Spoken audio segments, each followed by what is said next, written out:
खबरों का lunch box. नमस्कार, रेडियो मणिदान पर आपका बहुत बहुत स्वागत है। मैं हूं आपके साथ अभिषेक गुप्ता और आप सुन रहे हैं खबरों का लंच बॉक्स। आरबीआई ने किन 3 बैंकों के खिलाफ लिया एक्शन? कौन लोग आए इनकम टैक्स विभाग के रडार पर? सेबी ने निवेशकों को किस लिए किया आगाह, बताएंगे आपको। और इसके अलावा भी होंगी बिजनेस और पर्सनल फाइनेंस से जुड़ी कई और बड़ी खबरें। तो चलिए फटाफट खोलते हैं खबरों का लंच बॉक्स। तो लंच बॉक्स के पहले डब्बे में पीएम किसान सम्मान निधि से जुड़ी खबर है। पीएम किसान सम्मान निधि योजना की 16वीं किस्त का इंतजार अब खत्म होने जा रहा है। पीएम नरेंद्र मोदी 28 फरवरी यानी कि कल बुधवार को करोड़ों किसानों के खातों में 2-2 हजार रुपए ट्रांसफर करेंगे। इसकी कंफर्मेशन पहले ही पीएम किसान की आधिकारिक वेबसाइट पर आ चुकी है। पीएम किसान सम्मान निधि के तहत पात्र किसान परिवारों को हर 4 महीने में डायरेक्ट बेनिफिट ट्रांसफर यानी कि डीबीटी के जरिए 3 किस्तों में 6,000 रुपए मिलते हैं। पीएम किसान लिस्ट में आपका नाम है या कट गया है, इसे आप आसानी से चेक कर सकते हैं। सबसे पहले पीएम किसान पोर्टल यानी कि pmkisan.gov.in पर जाएं। इसमें लेफ्ट साइड में फार्मर कॉर्नर दिखेगा। इसमें बेनिफिशियरी लिस्ट पर क्लिक करें। इसमें आपको लेटेस्ट लिस्ट दिखेगी। इसमें आप अपना राज्य, जिला, सब डिस्ट्रिक्ट यानी कि तहसील, ब्लॉक और गांव सेलेक्ट करें। इसके बाद गेट रिपोर्ट पर क्लिक करें। आपके गांव की पूरी लिस्ट आपके सामने होगी। अब आपका नाम है या नहीं, ये उसी में साफ पता चल जाएगा। खोलते हैं लंच बॉक्स का अगला डब्बा। रिजर्व बैंक ऑफ इंडिया ने एक बार फिर से बैंकों के खिलाफ सख्त एक्शन लिया है। इस बार ये एक्शन एसबीआई, कैनरा बैंक और सिटी यूनियन बैंक के खिलाफ लिया गया है। इन बैंकों पर कई रेगुलेटरी नियमों के उल्लंघन के चलते लगभग 3 करोड़ रुपए का जुर्माना लगाया गया है। एसबीआई पर सबसे ज्यादा 2 करोड़ रुपए का जुर्माना ठोका गया है। बैंक पर आरोप है कि उसने डिपॉजिटर अवेयरनेस फंड स्कीम 2014 के कुछ नियमों का उल्लंघन किया है। सिटी यूनियन बैंक पर 66 लाख रुपए का जुर्माना लगाया गया है। वहीं कैनरा बैंक पर 32,30,000 रुपए की पेनाल्टी लगाई गई है।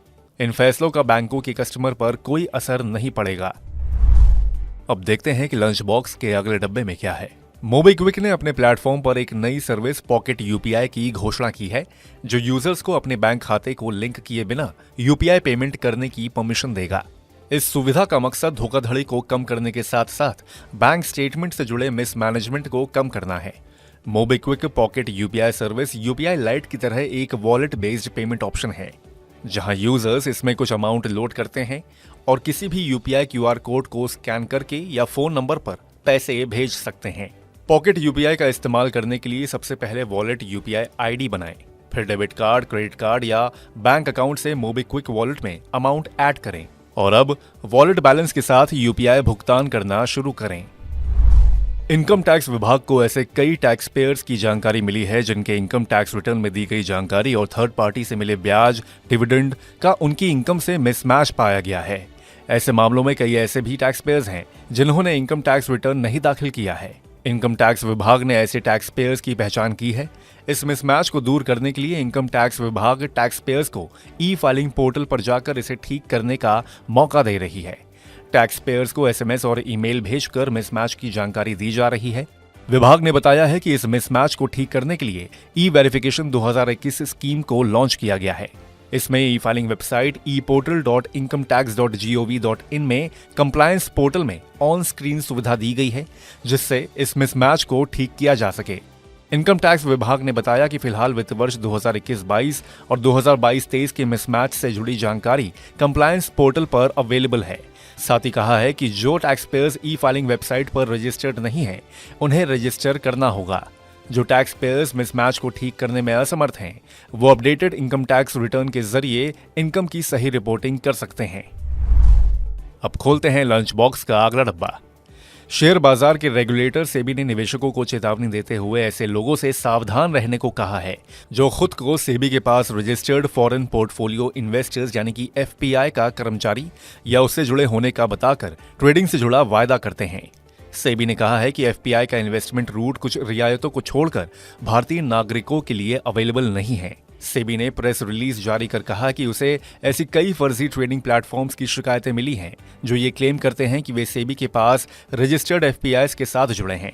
साथ ही ये लोग निवेशकों को खास सुविधाओं वाले एफपीआई या फॉरेन इंस्टीट्यूशनल इन्वेस्टर्स यानी कि एफआईआईज के सब अकाउंट्स या इंस्टीट्यूशनल अकाउंट्स से ट्रेडिंग का लालच दे रहे हैं।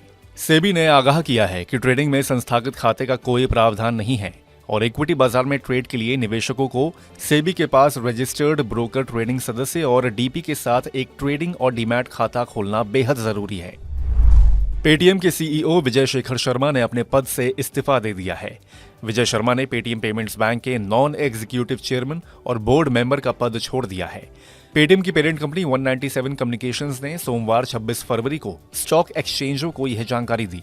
कंपनी ने कहा है कि ये पेमेंट बैंक के बोर्ड के पुनर्गठन का हिस्सा है। जल्द ही नए चेयरमैन की नियुक्ति की जाएगी। 197 कम्युनिकेशंस लिमिटेड ने कहा कि सेंट्रल बैंक ऑफ इंडिया के पूर्व अध्यक्ष Srinivasan Sridhar, retired IAS officer Devendra Nath Sarangi, bank of Baroda के पूर्व एग्जीक्यूटिव डायरेक्टर अशोक कुमार गर्ग और retired IAS Rajni Shekhri Sibal PPBL board में शामिल हो गए हैं। ये सभी इंडिपेंडेंट डायरेक्टर के रूप में शामिल हुए हैं। इसी के साथ हम लोग आ गए हैं लंच बॉक्स के आखिरी डब्बे में। कॉल करने वालों की पहचान से संबंधित ऐप ट्रू कॉलर ने भारत में एआई से संचालित कॉल रिकॉर्डिंग सुविधा शुरू करने की घोषणा की है। इस सुविधा में कॉल की समरी और डिटेल्स भी मिलेंगी। कंपनी ने कहा है कि एआई आधारित कॉल रिकॉर्डिंग सर्विस के लिए फीस लगेगी और ये प्रीमियम मेंबरशिप के साथ अवेलेबल होगी। ये एंड्रॉयड और iOS दोनों ऑपरेटिंग सिस्टम वाले मोबाइल फोन पर काम करेगी। इस सुविधा के तहत यूजर्स को सीधे ट्रू कॉलर ऐप में इनकमिंग और आउटगोइंग कॉल रिकॉर्ड करने में मदद मिलेगी। तो इसी के साथ बंद करते हैं खबरों का लंच बॉक्स। उम्मीद है कि इसमें पेश की गई खबरें आपको पसंद आई होंगी। अगर ऐसा है तो हमें कमेंट करके जरूर बताएं। बाकी बिजनेस, पर्सनल फाइनेंस और कॉर्पोरेट जगत से जुड़ी और खबरों के लिए सुनते रहिए रेडियो मनी 9 और डाउनलोड कर लीजिए हमारे मनी 9 ऐप को। हमेशा की तरह मैं हूं आपके साथ अभिषेक गुप्ता। अभी लेता हूं विदा।